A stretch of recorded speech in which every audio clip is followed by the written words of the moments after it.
പശ്ചിമേഷ്യൻ യുദ്ധം ഗൾഫ് മേഖലയും കടന്ന ഇന്ത്യൻ മഹാസമുദ്രത്തിലേക്ക് വ്യാപിക്കുന്നു എന്ന വാർത്തയാണ് ഇപ്പോൾ പുറത്തുവരുന്നത്. ബ്രിട്ടീഷ് അമേരിക്കൻ സൈനിക താവളമായ ഡീഗോ ഗാർഷ്യ ലക്ഷ്യമാക്കി ഇറാൻ മിസൈൽ ആക്രമണം നടത്തിയിരിക്കുകയാണ്. ഇന്ത്യൻ മഹാസമുദ്രത്തിലെ സുരക്ഷാ സമവാക്യങ്ങൾ താളം തെറ്റിക്കഴിഞ്ഞു. തന്ത്രപ്രധാനമായ ഡീഗോ ഗാർഷ്യയ്ക്ക് നേരെ ഇറാൻ 2 മധ്യദൂര ബാലിസ്റ്റിക് മിസൈലുകളാണ് തൊടുത്തുവിട്ടത്. ആക്രമണ പരിധി ഇറാൻ വർദ്ധിപ്പിച്ചത് അമേരിക്കയെയും സഖ്യകക്ഷികളെയും ഞെട്ടിച്ചിരിക്കുകയാണ്. ശ്രീലങ്കയ്ക്കും മാലിദ്വീപിനും തൊട്ടടുത്തുള്ള ഈ മേഖലയിലെ ആക്രമണം ലോകരാജ്യങ്ങളെ തന്നെ ആശങ്കയിലാഴ്ത്തി. കഴിഞ്ഞ ദിവസം അമേരിക്കൻ യുദ്ധവിമാനങ്ങൾക്ക് ഇറങ്ങാൻ അനുമതി നിഷേധിച്ച ശ്രീലങ്കയുടെ നടപടി വലിയ ചർച്ചയായിരുന്നു. ഇറാന്റെ ആക്രമണം ഭയന്നാണ് ലങ്ക അമേരിക്കയെ പിന്തുണയ്ക്കാതിരുന്നതെന്ന് വ്യക്തമാവുകയാണ്. ഇറാന്റെ മിസൈലുകൾക്ക് ശ്രീലങ്കയിലേക്കും കടന്നു ചെല്ലാമെന്ന തിരിച്ചറിവ് കൊളംബോയെയും ഭയപ്പെടുത്തുന്നുണ്ട്. യുദ്ധം ആഗോള സമ്പദ് വ്യവസ്ഥയെ തകർത്ത് തരിപ്പണമാക്കി കഴിഞ്ഞു. ഇന്ധന പ്രതിസന്ധി ഓരോ രാജ്യങ്ങളിലേക്കും വ്യാപിക്കുകയാണ്. ഈ സാഹചര്യത്തിൽ ഇന്ത്യൻ പ്രധാനമന്ത്രി നരേന്ദ്രമോദി മധ്യസ്ഥ ശ്രമങ്ങൾ ആരംഭിച്ചതായാണ് റിപ്പോർട്ടുകൾ.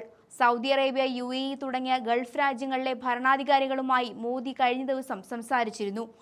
യുദ്ധം അവസാനിപ്പിക്കാൻ ഇന്ത്യയുടെ ഇടപെടൽ വേണമെന്ന് ഗൾഫ് രാഷ്ട്രങ്ങൾ ആവശ്യപ്പെട്ടതായാണ് വിവരം.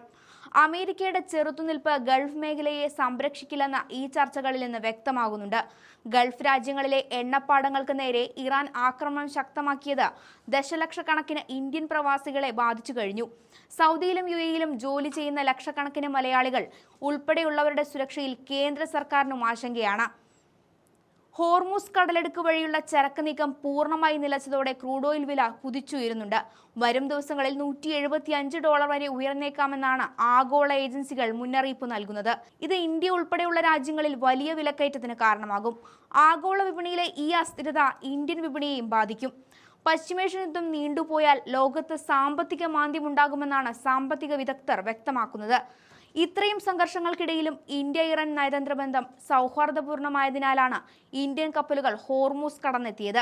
മുജ്തബ ഖമേനിയുടെ നേതൃത്വത്തിൽ ഇറാൻ ആക്രമണം കടുപ്പിക്കുമ്പോൾ അമേരിക്ക ചെറുത്തുനിൽക്കാൻ സൈനിക സമ്പത്ത് വർദ്ധിപ്പിക്കുകയാണ്. സമാധാന ചർച്ചകൾക്ക് ഇരു രാജ്യങ്ങളും ശ്രമിക്കാത്തതിനാൽ ഇനി മധ്യസ്ഥ ചർച്ചകളിലൂടെ യുദ്ധത്തിന് വിരാമം ഉണ്ടാകുമോ എന്നാണ് ലോകം ഉറ്റുനോക്കുന്നത്.